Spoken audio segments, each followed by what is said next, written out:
আজকে আমি পেঁয়াজু বানাবো। তো আমি এখানে বাটিতে অনেকগুলো পেঁয়াজ নিয়ে নিয়েছি।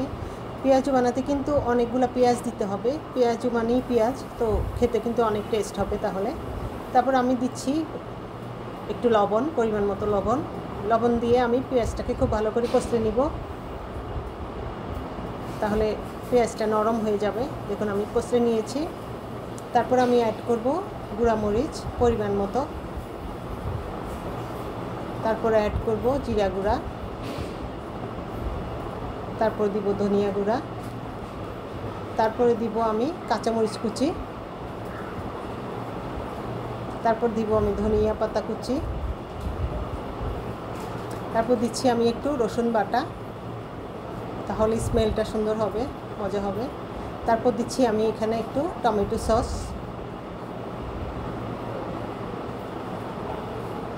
দেখুন। তারপর আমি ডালগুলো দিয়ে দিয়েছি। আমি কিন্তু ডাল ব্লেন্ড করে ফ্রিজে রেখে দিয়েছিলাম। আমি মাঝে মাঝে কিছু ডাল এইভাবে ভিজিয়ে রেখে ব্লেন্ড করে ফ্রিজে রেখে দিই, প্রয়োজন মতো আমি যখন খেতে ইচ্ছা করে তখন আমি পেঁয়াজু বানিয়ে নিই। তারপরে দিচ্ছি আমি একটু শুকনো চালের গুঁড়া, তাহলে কিন্তু পেঁয়াজুটা অনেক মচমচা হবে। শুকনো চালের গুঁড়া একটু দেবেন আপনারাও, এটা কিন্তু একটা টিপস। তো একটু চালের গুঁড়া অবশ্যই দিবেন, তাহলে কিন্তু একদম মচমচা থাকবে অনেকক্ষণ পেঁয়াজুটা।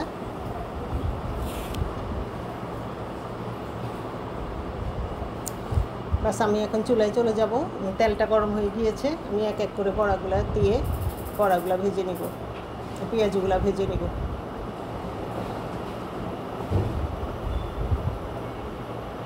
আমার কিন্তু চারটা সাইজের চারটা ফ্রাই প্যান আছে। তো এটা একদম ছোটোটা আমি ভাজা টাজা এখানেই করি, বড়া টড়া ভাজি করি এখানেই, কারণ এখানে অল্প তেল দিলে কিন্তু ফ্রাই প্যানটা ভর্তি হয়ে যায়। এটা একটা আমার ট্রিক্স আর কি। হ্যাঁ, তো আমি এই ছোটো ফ্রাই প্যানটাতে আমি এই ভাজি গুঁড়াগুলো করি। আমার চারটা সাইজের আছে এই যে ফ্রাই প্যান। বড়, অনেক বড় আছে একটা, তারপরে তার থেকে ছোট একটা, তার থেকে ছোট একটা, তার থেকে ছোট হলো এটা।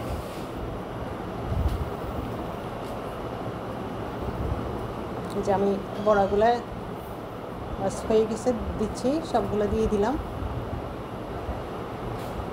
দেখুন সবগুলো দিয়ে দিয়েছি।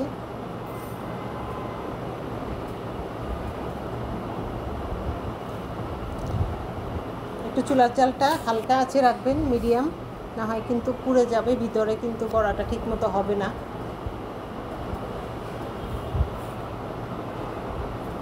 পেঁয়াজটা ঠিক মতো হবে না। এটা পেঁয়াজ বলেন বা বড়া বলেন, যে কোনো কিছুই বলতে পারেন, কোনো সমস্যা নাই। তারপর এখন আমি এক এক করে সবগুলো উল্টে দেব।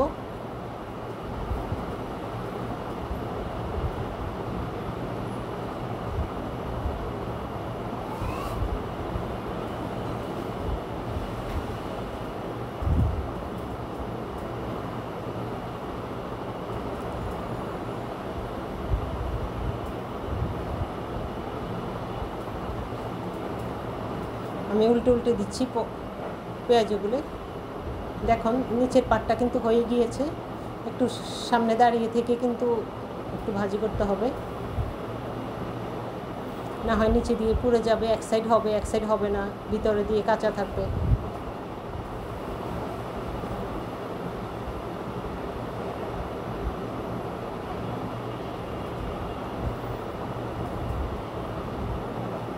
অনেক টেস্ট, অনেক কালারটা অনেক সুন্দর আসছে। দেখুন এই যে হয়ে গিয়েছে আমার বড়াটা। আমি বারবার করে উল্টে দিয়েছি, 2-3 বার করে। এখন আমি আস্তে আস্তে করে তারপরে একটা প্লেটে তুলে নিব। দেখুন হয়ে গিয়েছে প্রায়।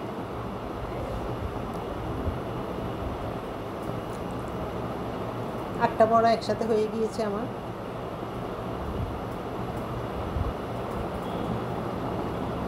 পেঁয়াজু বলেন বা বড়া বলেন বা পাকোড়া বলেন, যে কোনো কিছুই আপনি বলতে পারবেন। আমরা তো আসলে এগুলা অনেক বিকালবেলা নাস্তাতেও কিন্তু অনেক মজা খেতে। আবার ভাত দিয়েও কিন্তু আমরা পেঁয়াজু পছন্দ করি খেতে।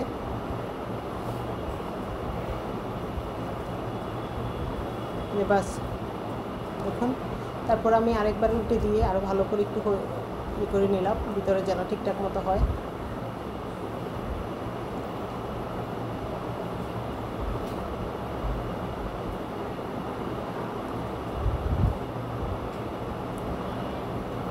দেখুন কত সুন্দর মতো হয়েছে কালারটা। এখন আমি তুলে নিব সবগুলা। এই যে আমি তুলে নিচ্ছি এক এক করে। চুলার জালটা এখন একদম কমিয়ে দিয়েছি যাতে নিচে পুড়ে না যায়। আস্তে আস্তে যেহেতু আমি তুলছি, চুলার আঁচটা একদম একদম কমিয়ে দিয়েছি।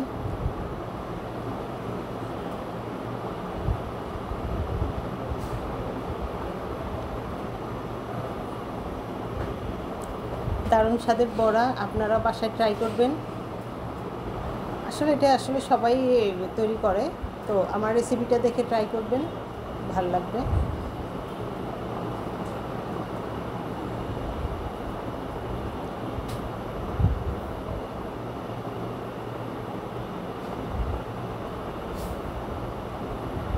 একবার করে 8টা একবার আমি উঠিয়ে ফেলেছি একবারে।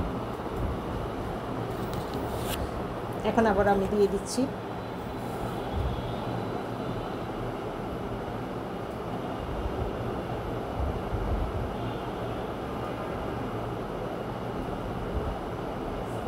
বাস দেখুন আমি আবারও হয়ে গিয়েছে আমার সবগুলো বড়া, সবগুলা পেঁয়াজু হয়ে গিয়েছে দেখুন। এখন আমি তুলে নেব। দেখুন কত সুন্দর হয়েছে। বাচ্চারাও কিন্তু খুব পছন্দ করবে। যদিও তেলের জিনিস আমরা খুব একটা মানে খাওয়া হয় না, তেলে ভাজা জিনিস।